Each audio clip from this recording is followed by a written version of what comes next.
একজন ইউটিউবার তার জীবনে সবচেয়ে বেশি যে কথাটা শোনেন তা হলো ভিডিওতে ট্যাগ ব্যবহার করলে ইউটিউব সার্চে ভিডিওটা দ্রুত র্যাঙ্ক করবে এবং প্রচুর ভিউজ এনে দেবে। এই কারণে নিশ্চয়ই আমার মতো আপনিও ট্যাগগুলোকে পারফেক্ট করার জন্য ঘন্টার পর ঘন্টা সময় ব্যয় করেছেন। ভিডিওটার পারফরমেন্স কেমন হবে সেখানে ট্যাগের ভূমিকা কতটুকু জানেন? আপনি হয়তো ভাবছেন এত কম। অ্যাকচুয়ালি আপনি যা ভাবছেন তার চেয়েও অনেক কম। এই প্ল্যাটফর্মে সার্চের মাধ্যমে ভিডিও ডিসকভার করা কিন্তু খুবই গুরুত্বপূর্ণ। এমনকি আপনি নিশ্চয়ই জানেন সার্চ রেজাল্টে কোনো ভিডিও র্যাঙ্ক করলে সেটা ভাইরাল হওয়ার সম্ভাবনাও অনেক বেড়ে যায়। আর এখানেই ছোট ক্রিয়েটররা সবচেয়ে বড় ভুলটা করেন যে সার্চ ইঞ্জিন অপটিমাইজেশনের উপরে রীতিমতো অবসেসড হয়ে যান। কয়েকটি ম্যাজিক্যাল কিওয়ার্ড যদি ট্যাগ সেকশনে স্টাফিং এবং ক্রাফটিং করা যায় তাহলে হয়তো ভিডিওটা রকেটের বেগে ভিউজ গেইন করতে পারবে। বিশ্বাস করুন আর নাই করুন, ব্যাপারটা মোটেও এভাবে ঘটে না। জাস্ট একবার ভাবুন, যখন আপনি কোনো ভিডিও সার্চ করেন দেখতে পাবেন যে আপনি যে জিনিসটা খুঁজছেন এক্স্যাক্ট সেটাই সার্চ রেজাল্টের প্রথম দিকে আসছে। Because YouTube algorithm is smart enough to know this and show you the best match. তাই আপনি যদি কিছু র্যান্ডম পপুলার কিওয়ার্ড আপনার ট্যাগে অ্যাপ্লাই করেও দেন তারপরও ইউটিউব সেটাকে অ্যাকসেপ্ট করবে না, কারণ ইউটিউবের কাছে ভিউয়ারদের স্যাটিসফ্যাকশনটাই সবচেয়ে আগে। আর এই কারণে আপনার ভিডিওটা ধীরে ধীরে র্যাঙ্কিং হারাতে থাকবে। এমনকি ভিউয়াররা হয়তো আপনার ভিডিওটা কয়েক সেকেন্ড দেখে স্কিপ করে দিবেন, যার কারণে আপনার রিটেনশনেরও 12টা বাজতে থাকবে। ইউটিউবে ভিডিও ট্যাগের কাজ মূলত দুইটা। যদি আপনার অডিয়েন্স কোনো কিওয়ার্ড লিখতে বানান ভুল করেন তখন ট্যাগস সেই ক্ষেত্রে কিছুটা হেল্প করবে। আর দ্বিতীয়টা হচ্ছে আপনার ভিডিওটা স্পেসিফিক যে বিষয় নিয়ে তৈরি এক্স্যাক্ট ওই ট্যাগ যদি আপনি ব্যবহার করেন তাহলে সেটা সার্চের ক্ষেত্রে বেশ ভালো অবস্থানে থাকবে। তবে the hard truth is tags আপনার ভিডিওটা ডিসকভারির ক্ষেত্রে খুবই ছোট্ট একটি রোল প্লে করে।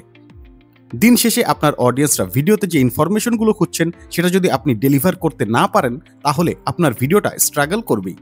ভিডিও দেখার ক্ষেত্রে অডিয়েন্সরা কোন ডিসিশনটা নেবেন সেটাকে যদি আপনি ইনফ্লুয়েন্স করতে পারেন তাহলে ভিডিওতে ক্লিক আপনার পক্ষে যাবে। যদিও ইউটিউবের অ্যালগোরিদম আপনার ভিডিও ট্যাগগুলো দেখছে কিন্তু অডিয়েন্সরা কিন্তু দেখছেন না, যার কারণে ট্যাগসের তুলনায় এই দুটো জিনিস অনেক বেশি ইম্পর্টেন্ট। আপনি কি জানেন সার্চ রেজাল্টের ক্ষেত্রে থাম্বনেইলের চেয়েও অনেক বেশি গুরুত্ব বহন করে ভিডিওর টাইটেল? আপনি নিজের কথাই একবার চিন্তা করে দেখুন, যখন আপনি ইউটিউবে কোনো কিছু সার্চ করবেন তখন সবচেয়ে আগে আপনি কিন্তু ভিডিওর টাইটেলটার দিকে তাকাবেন, থাম্বনেইলের দিকে নয়।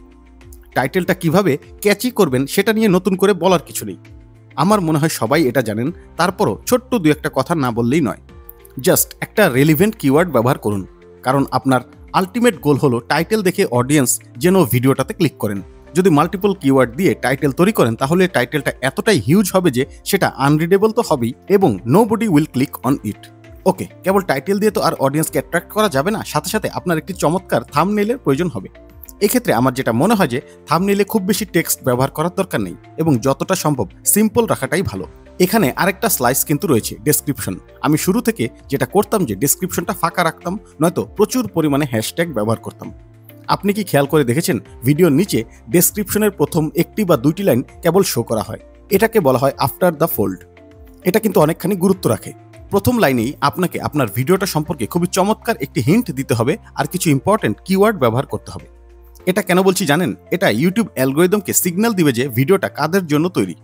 ডেসক্রিপশনটা যতটা না আপনার অডিয়েন্সের জন্য তার চেয়েও অনেক বেশি ইউটিউবের জন্য, কারণ সে তখন ওই ডেসক্রিপশনটার উপর বেস করে আপনার ভিডিওটা ইউটিউবের ব্রাউজিং ফিচারের মাধ্যমে অডিয়েন্সদের কাছে পাঠাবে। হ্যাঁ, এটাই সবচেয়ে গুরুত্বপূর্ণ, আর এটার কথা সম্ভবত নতুন করে বলার কিছু নেই। আপনি ভিডিওটা কাদের জন্য তৈরি করছেন, কারা আপনার অডিয়েন্স, তাদের কথা মাথায় রেখে আপনি যদি ভিডিওর প্যাকেজিং ঠিক রাখেন এবং কন্টেন্টে যদি সঠিক ইনফরমেশনটা দিতে পারেন যেটা কিনা আপনার অডিয়েন্স আপনার কাছে চাচ্ছেন, তাহলে সেটা দর্শকদের স্যাটিসফাই করবেই।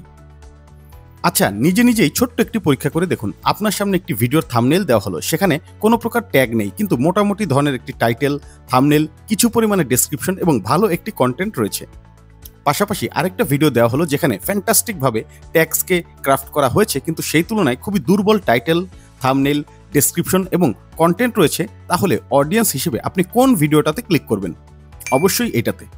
সিম্পলভাবে বলতে গেলে বলতে হয় যে আপনি এখন নিশ্চয়ই বুঝতে পারছেন ভিডিওতে ক্লিক পাওয়া, ভিউজ গেইন করা এবং আলটিমেটলি আপনার চ্যানেলে সাবস্ক্রাইবার আসবেন কিনা তা আপনি এই আনসারটার মাধ্যমেই জানতে পারছেন।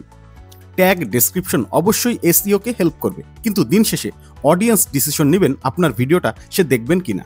ট্যাগ নিয়ে আমি আমার অপিনিয়নটা আপনাদের সামনে রাখলাম। এটা দরকার কিনা বা যদি দরকার হয় তাহলে কি পরিমাণে, তা যদি আপনার আরও ভালোভাবে জানা থাকে তাহলে নিচে কমেন্ট করে তা শেয়ার করতে পারেন। ভিডিওটা আজকে এখানেই শেষ করতে হচ্ছে। পরের ভিডিও দেওয়ার আগ পর্যন্ত সবাই ভালো থাকবেন। আল্লাহ হাফেজ।